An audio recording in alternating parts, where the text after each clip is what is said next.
menkää te nyt kamerat kanssa muualle, niin mä lähden jatkaa oikeita hommia.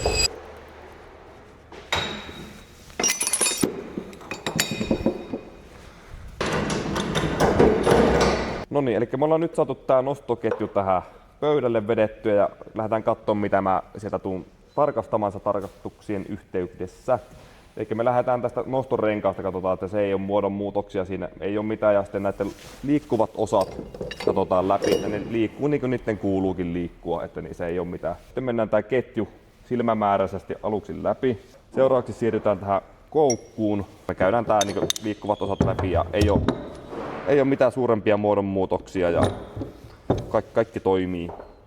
Tässä ketjun tarkastuksen yhteydessä käydään myös tämä tarkastuskilpi läpi, että jos tää puuttuu, niin tuo on käytännössä, niin sillä ei saa tehdä mitään, että se on olematon. Niin tää on tärkeä osa tätä tarkastusta, että käydään läpi tässä, että siinä on sarjanumerointi ja sitten siellä on tonnimäärä, mikä niin käydään läpi ja katsotaan, että ne on siinä ja sitten katsotaan se täsmää se pöytäkirjaa, mihin ollaan merkattu näitä.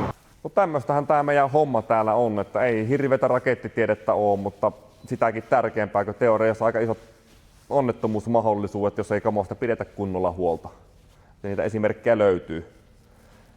Tämmönen tämä mun päivä oli, että menkää te nyt kamerat kanssa muualle, niin mä lähden jatkaa oikeita hommia.